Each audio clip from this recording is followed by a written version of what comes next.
जय हिंद दर्शकों, मैं हूं फुरकान खान और आप देख रहे हैं बरेली टुडे।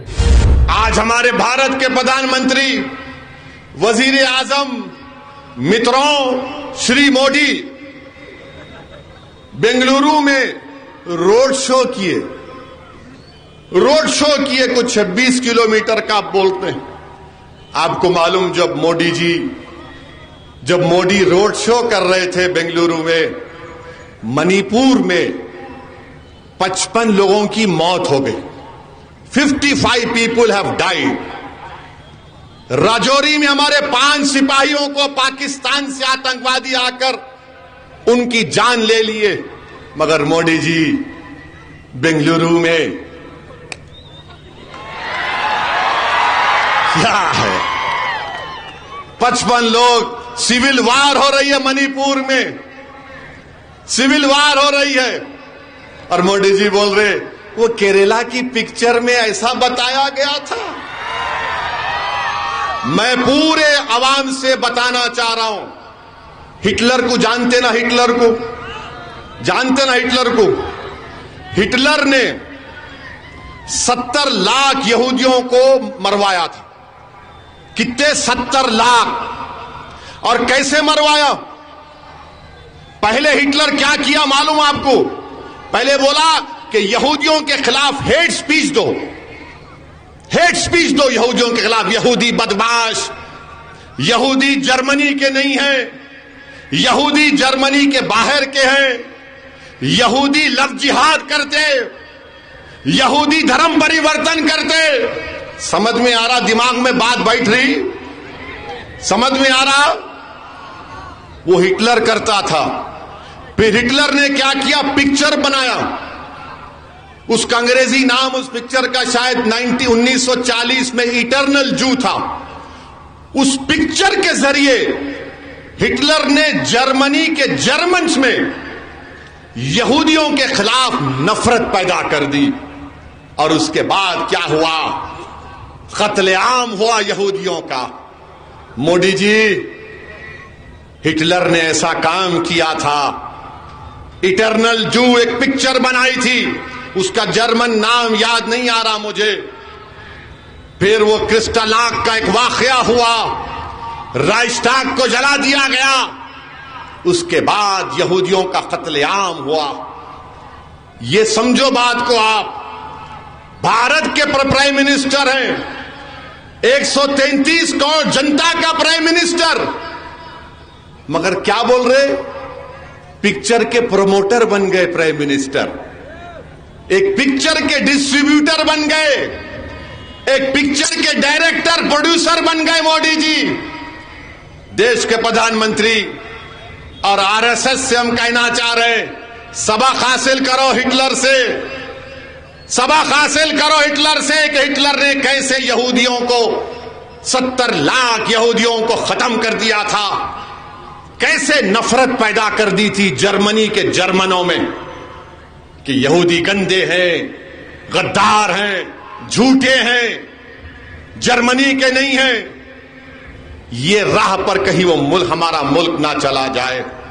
और पिक्चर देखकर लोग बोल रहे अच्छा आईसिस, अरे आईसिस ने जो वीडियो बनाया था, उस आईसिस के वीडियो में मेरी फोटो थी। पूछो गवर्नमेंट ऑफ इंडिया से, उन्होंने वीडियो को निकाला। उस फोटो में आईसिस ने कहा कि असदुद्दीन ओवैसी को खत्म कर देना चाहिए। यह अजीब मामला है। आईसिस मेरे को खत्म करना चाहती और भारत में नाथूराम गोडसे की नाजायज औलाद मेरे पे गोली चलाती। मैं दोनों के दरमियान में फंस गया। यानी मेरा हाल ऐसा हो गया कि फंस गई रजिया गुंडों में। इधर इन्हों भी मारते, उधर उन्हों भी गोली चलाते। खैर, जो दुनिया में आता है, मेरे को हमारी अम्मा सिखाई। हमारी अम्मा बोली कि देखो, जब तुम दुनिया में आए तो एक बड़े अल्लाह के वली ने तुम्हारे कान में अज़ान दे दी। अब तुम्हारी अज़ान हो गई, अब सिर्फ तुम्हारा जनाजा निकलना बाकी है। तो मैं तैयार हूं। मैं डरने वालों से नहीं हूं, मैं सिर्फ अल्लाह से डरता हूं और अल्लाह से डरता रहूंगा। मगर आपको सच्चाई बयान कर रहा हूं कि एक पिक्चर का प्रमोशन भारत के प्राइम मिनिस्टर कर रहे हैं, और हो सकता है कि प्राइम मिनिस्टर अपने घर में बैठकर देखेंगे ऐसा। Oh very good. बुर्खा पहनकर, ओ बुर्खा पहने, ओहो क्या प्राइम मिनिस्टर साहब, इस देश की आजादी में क्या हमने हिस्सा नहीं लिया था? इस देश की आजादी में बी अम्मा कौन थी? वो बी अम्मा जिसने महिलाओं को अंग्रेजों के खिलाफ खड़ा किया था। प्राइम मिनिस्टर हजरत महल कौन थी जिसने अंग्रेजों से मुकाबला किया और नेपाल में जाकर उसको बसना पड़ा? बहादुर शाह जफर कौन थे जिनके बेटों की सरों, कटे हुए सरों को उनके सामने लाकर दे दिया गया? आज आप हमसे कह रहे हैं कि पिक्चर ऐसा है, भारत के प्रधानमंत्री का ये बात, और फिर बजरंग बली के नाम पे वोट दे के बटन दबाओ। प्राइम मिनिस्टर ऑफ इंडिया, आपने अंबेडकर के बनाए हुए संविधान पर ओथ लिया है। आपको यह कहना चाहिए था कि संविधान के नाम पे वोट दो, संविधान को मजबूत करने के लिए वोट दो, अपने अच्छे नेताओं को बनाओ। मगर प्राइम मिनिस्टर अपने आप को हमेशा एक मखसूस आइडियोलॉजी से अपने आप को करीब दिखाते हैं।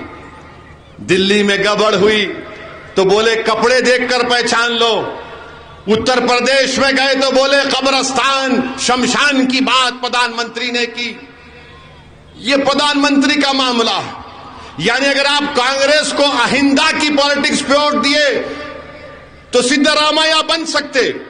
अब नहीं मालूम डीके खामोश बैठते नहीं बैठते, मगर अहिंदा के नाम पर उनको फायदा और हमको कुछ नहीं मिलता।